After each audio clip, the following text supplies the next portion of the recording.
ma'am ngasi se koi gi option da kamain tawraga koi gi leiribo option gi strategy ma'am sigi loina ko koi adjustment kamain tawgani abadi hedging de lawraga su deidi koi gi naked option tawraga su ko koina adjustment se kamain tawgada ge habisi koi jingmina si ko hari basigi kanu si adjustment gi matang si da koina first one da koi yengse koina mayam na khwaidagi pamna ba ko option da koina khwaidagi nungai jaba se call option da buy tawba natra or put option da buy tawba si ko call option da buy tawba put option da buy tawba hari call option ko gi natraga na put option da ko buy tawraga koina trade tawba se koina naked option hara khangnai ko hari basigi option si da koi profit phangaga na profit se mayam phangni ko aduga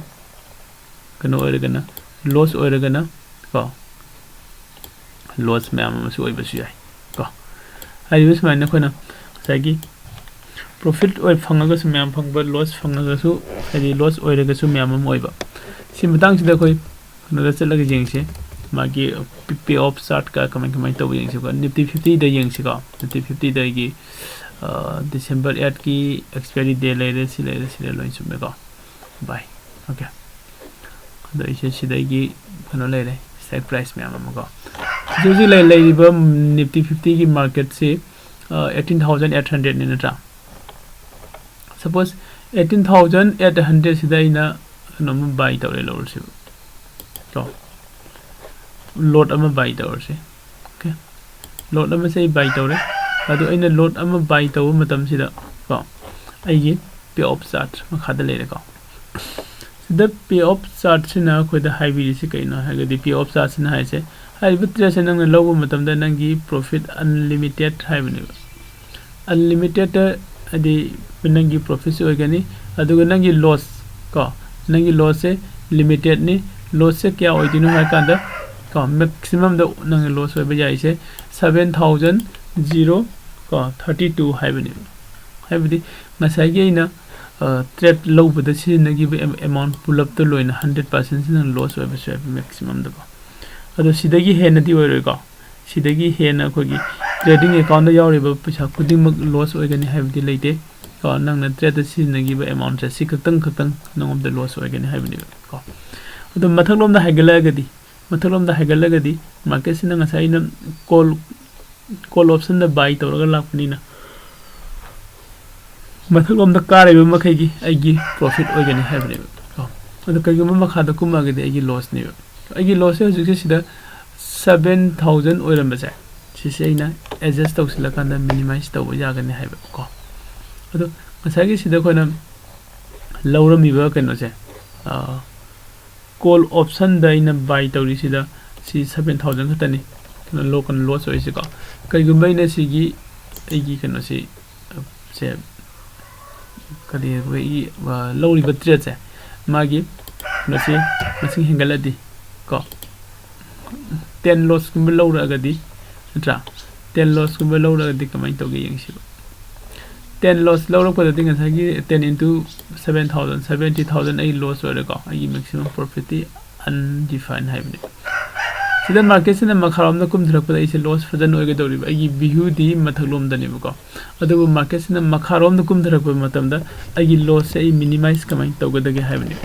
ko minimize kamai na tawga yaba gi option leibra hai ko ari basi sida koi minimize tawba jai minimize tawba gi option lei ko sida ko gi class am se koi date 4 da ge hogani ko advanced option selling class ne ari basi sida ko yaw de option hedging the main oina tawgani duga magi hedging gi strategy myamam lairi adu lai nai nagani ari bo option gi strategy se nai na matam da koi adjustment ga loina mak nagan tawgani ko aduga membership fees logani ko 10000 rupees adu ma se ko gi lifetime support ne duga one time payment ni ko ari basigi course da kone yam hena sanction da nai na tu se masai ne low ribo option gi strategy have the option gi ko gi hedging hana myam na haine se hedging sida ya ring kai ko agi loss se minimize tawnu na base ko hona rakani ko to class that 4th December da gi hogodo bune aduga ꯀꯅꯥꯒꯨꯝꯕ join ꯇꯧꯅꯤꯡꯕꯁꯤꯡꯅ ꯑꯩꯒꯤ WhatsApp number ꯀꯣ 8800404848 ꯁꯤꯗ ꯀꯣ tax ꯇꯧꯕꯤꯔꯣ contact ꯇꯧꯕꯤꯔꯣ ꯀꯣ ꯑꯗꯣ ꯑꯩꯈꯣꯏ ꯉꯁꯥꯏ ꯑꯩꯈꯣꯏꯅ ꯌꯦꯡꯉꯝꯕ ꯀꯩꯅꯣꯁꯦ ꯀꯟꯇꯤꯅ꯭ꯌꯨ ꯇꯧꯁꯤ ꯁꯤꯗ ꯑꯩꯅ ꯂꯧꯔꯤꯁꯤ ꯑꯣꯞꯁꯟ ꯅꯦꯀꯦꯠꯅꯤ ꯁꯤ ꯑꯩꯅ ꯕꯨꯜ ꯀꯣꯟ ꯁ꯭ꯄ꯭ꯂꯤꯠꯇ ꯑꯣꯟꯊꯣꯛꯑꯒꯗꯤ ꯀꯣ ꯃꯥꯔꯀꯦꯠꯁꯦ ꯑꯩꯅ ꯑꯞ ꯇ꯭ꯔꯦꯟꯗ ꯂꯥꯛꯀꯗꯧꯕ ꯃꯥꯜꯂꯦ ꯍꯥꯏꯅ ꯈꯜꯂꯒ ꯉꯁꯥꯏꯒꯤ ꯀꯩꯅꯣꯁꯦ ꯂꯧꯕꯅꯤꯀꯣ ꯁꯦ ꯀꯣꯜ ꯑꯣꯞꯁꯟꯗ ꯕꯥꯌꯔ ꯑꯣꯏꯅ ꯑꯦꯟꯇ꯭री ꯂꯧꯕꯅꯤ ꯑꯗꯨꯕꯨ ꯀꯣꯜ ꯑꯣꯞꯁꯟꯗ ꯑꯩꯅ ꯕꯥꯌꯔ ꯑꯦꯟꯇ꯭री ꯂꯧꯕꯁꯤꯗ ꯇꯧꯗ꯭ꯔꯦ ꯑꯩ ꯍꯥꯏꯗꯤ मार्केट से मखा में तारगदी हाइबगी सिंगनब से लेरगदी हाइबसिगी कॉल ऑप्शन दैना बाय तौरिसे बुल कॉल स्प्लिट तो ऑनथोक याइका अइना बुल कॉल स्प्लिट तो ऑनथोक या हाइरगदी ngसाइगी अइना बाय तौगिबा स्ट्राइक प्राइस 18800 से सिदगी को 150 नत्रगा 200 मुकी सांगसी मथकलोम दा काखलागा को सेल अम तौबियु को सेल तौबसे अइना हाना बाय तौगिबदुगी क्वांटिटी चप मानना सेल तौगदबने को अइना हाना बाय तौगिबे क्वांटिटी तो 10 नि को दसिगी पोजीशन से ऐड तौसिलगे पोजीशन से ऐड तौसिले अदु अगी पे ऑफ चार्ट जेंगसी को पे ऑफ चार्ट लाइ पे ऑफ चार्ट लाइ से कइनो अइसे कइगबा प्रॉफिट लौरगना मैक्सिमम द 39000 लॉस होरगना मैक्सिमम द 35000 एवरीथिंग साइ सी द खोगी 70000 ओरबदा 50% को अमदी आई सेव तौगरे कमाइना सेव तौगरिनो हारेगदी को साइना सिदा से सपोज 18000 को द जेंगसे सिदा हारेसे 18800 हाइबा कॉल ऑप्शन नमैना बाय तवे 140 रुपीस दा अदुगा मुक 18950 हाइबा मैना सेल तवे 70 दा को एदे इंगोम दे लेरंबा पोट अमा 70 रुपीस दा जोंथोए अदुगा इंगोम दे लेरंबा पोट अमना अइना लेतबा मना 140 दा लेरे को अदोइदादी 140 दा लेबसिदे इंगोम दे पिथोखिबा पैसानी अदुगा 70 दा इना जोलिसिना इंगोम दे लेबि जोन बनिबा अदु अनि दे एडजस्ट तौरकांदा अइना ngसागी बाय तवदा मिंगोम दा पिथोखिबा 140 रुपीस दा अदुदगी 70 एमदे आई सेव ता होरेबो 70 में सेव तौग्रबने 70 खत ngaire aigi loss se ko adu 70 loss oibani na ngasai gi 50% ni loss lai hori se 35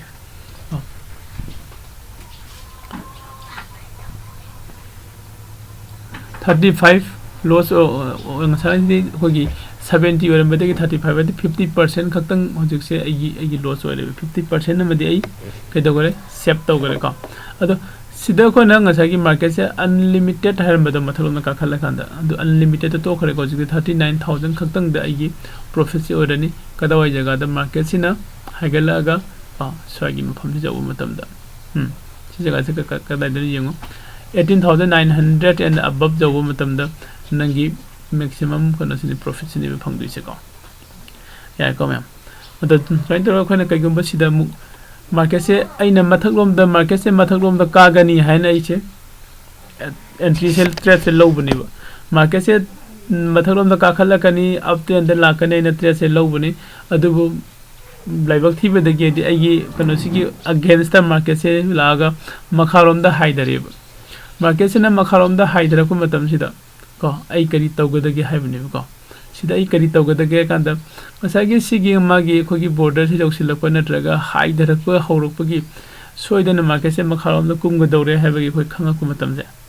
सिसिदा खोई कइदौब यागे कांदा रेशियो स्प्लिट अम हापसन बयानिबा को रेशियो स्प्लिट से खोई कमन हापसन देनो हारेगदी से खोगी सिदा लैरिबा कनो सिदा संगसिलागा से सपोज आई सिदा लै से अमना 140 बाय तौबनी सेल तौरिसना 70 सेल तौबनी नत्रा अदुदि 140 बाय तौबद पीगरिबा अमाउंट दो अदुदुगा मानना इन सेल तौबदसु 170 को अदु 140 सेल तौब ngमगदि को सी रेशियो स्प्लिट तो यागनी को अदु सिगी हजि हजि लैरिबा फास्ट खने लौरैसे कायदैनो लॉन्ग द कनो द लौरकपनि कॉल ऑप्शन द को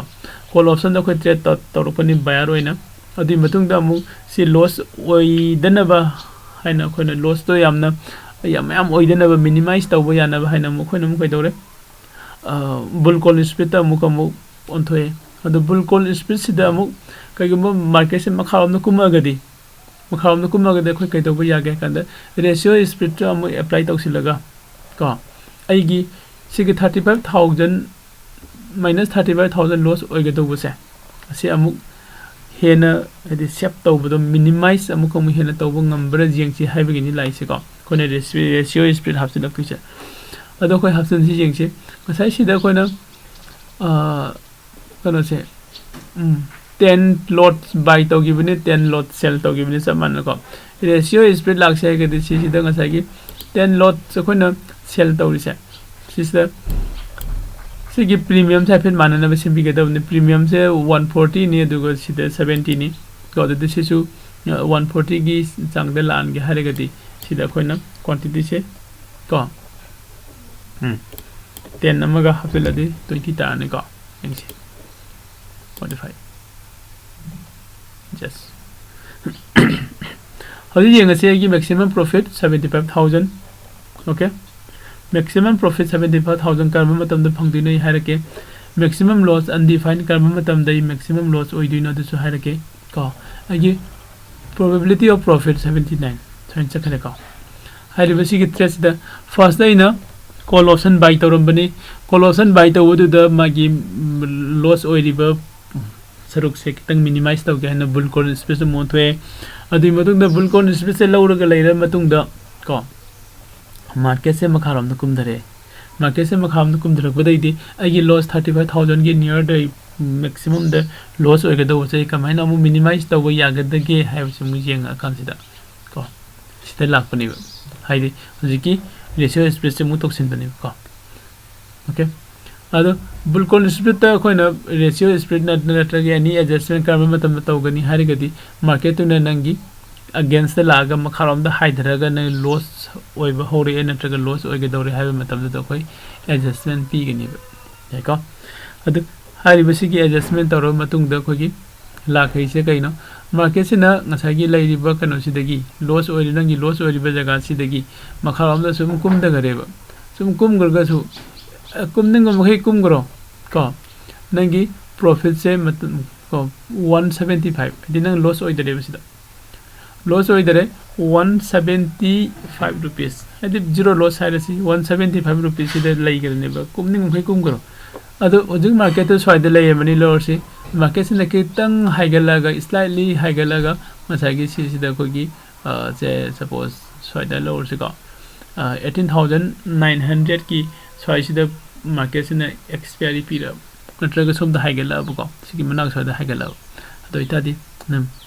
profit amulo sindini matres ko the maximum profit te kada phangana ka maximum profit te khone phanga do se 18,900 soise sida market in expiry pb raba do ita de nangi maximum profit 75,000 je phangani ado khoi nga sai sida adjust taw gi with the maximum profit se phange haibi gi taw bunate ko hanadi khoi maximum profit su kya orame 30 ga 37 adai mutang orame ko sida अखोने ratio split हापसिन दरिंगे को सिकतंग ओरमे अदो हुजिकती मागी maximum profit 75,000 होइगरे को द बुल कॉल स्प्लिट अखोय तवजाय मार्केट हुजिक से मार्केट से मथलोम द कारक तुबगी सुंगाय दगे लई को मथलोम द कारक मतम सिदा अखोय बुल कॉल स्प्लिट लो बजाय को दुगो कनागुंबा हाइरिबा खोगी हेजिंग गी ऑप्शन सेलिंग गी को ऑप्शन एडजस्टमेंट गी लाइव क्लास जॉइन तौनिंग बसिंग को WhatsApp द एगी WhatsApp नंबर से द टेक्स्ट तो बिरो को कांटेक्ट तो बिरो WhatsApp नंबर से सिगी कोई सिगी खने जेंगी बे वीडियो सिगी डिस्क्रिप्शन से जाउ जेदी को पेड सर्विस ने फ्री नते को मैम मेंबरशिप फीस लवे को 10,000 रुपीस ने को ननि कोगी वन टाइम पेमेंट ने अदुगा लाइफ टाइम सपोर्ट ने को साइन तौर खना सागी कॉल ऑप्शन द बाय तौरगा एंट्री लौबदगी एंगोम द खितंग को कसाई लॉस ओइरगदी हाइना करिता खलकपदगी नत्रगा किरकपदगी को अखोइना बुल कॉल स्प्लिट अमुग मोसाई कन्वर्ट कमाइन तौगन है द खोइ जिंगमिना ले को बुल कॉल स्प्लिट कन्वर्ट तौरगा लैरिबा एगी ट्रेड तो अमु अइना मुका मु कसाई लॉस से अमु ओइरे मार्केट से एगी अगेंस्ट अमुग लाए अदाई मतम दई ꯍꯥꯏꯗꯤ ꯑꯩꯒꯤ ꯂꯣꯁ ꯑꯣꯏꯔꯤꯕ ꯉꯁꯥꯏꯒꯤ ꯑꯩꯅ ꯍꯥꯟꯅ ꯁꯤꯒꯤ ꯅꯦꯀꯦꯠ ꯑꯣꯞꯁꯟꯗ ꯕꯥꯏ ꯇꯧꯔꯝꯕꯗꯒꯤ ꯂꯩꯔꯝꯕ ꯑꯩꯒꯤ ꯂꯣꯁꯇꯣ ꯑꯗꯨꯗꯒꯤ ꯃꯤꯅꯤꯃꯥꯏꯁ ꯇꯧꯔꯕ ꯃꯇꯨꯡꯗ ꯑꯃꯨꯛꯀꯁꯨ ꯃꯤꯅꯤꯃꯥꯏꯁ ꯇꯧꯅꯤꯡꯉꯛꯄ ꯃꯇꯝꯗ ꯑꯩꯅ ꯀꯃꯥꯏꯅ ꯇꯧꯒꯗꯒꯦ ꯍꯥꯏꯕꯗꯨꯅꯤ ꯑꯩꯅ ꯃꯌꯥꯝꯗ ꯀꯩꯅꯣ ꯇꯧꯔꯤꯁꯦꯀꯣ ꯗꯤꯁꯀꯁꯟ ꯇꯧꯃꯤꯟꯅꯔꯤꯁꯦ ꯍꯥꯏꯔꯤꯕꯁꯤ ꯗꯤꯁꯀꯁꯟꯁꯦ ꯑꯩꯈꯣꯏ ꯍꯥꯏꯔꯤꯕ ꯑꯩꯈꯣꯏꯒꯤ ꯄꯦꯠ ꯁꯔꯚꯤꯁꯀꯤ ꯄꯦꯠ ꯀꯣꯔꯁ ꯑꯃ ꯑꯩꯅ ꯍꯧꯖꯤꯛ ꯁ꯭ꯇꯥꯔꯠ ꯇꯧꯒꯗꯣꯏꯁꯦ ꯗꯦꯠ 4ꯗꯒꯤꯀꯣ ꯁꯤꯁꯤꯗ ꯍꯦꯟꯅ ꯃꯃꯨꯠ ꯇꯥꯅ ꯅꯩꯅꯃꯤꯟꯅꯁꯦ ꯀꯣ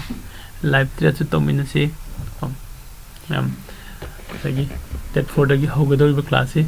ꯖꯣꯏꯟ ꯇꯧꯒꯗꯧꯕꯁꯤꯡ ꯀꯣ ꯑꯊꯨꯕ ꯃꯇꯝꯗ ꯀꯣꯟꯇꯦꯛ ꯇꯧꯕꯤꯔꯛꯑꯣ ꯉꯁꯤꯗꯤ ꯁ꯭ꯋꯥꯏꯗ ꯀ꯭ꯂꯥꯁꯁꯦ ꯂꯣꯏꯁꯤꯟꯖꯔꯦ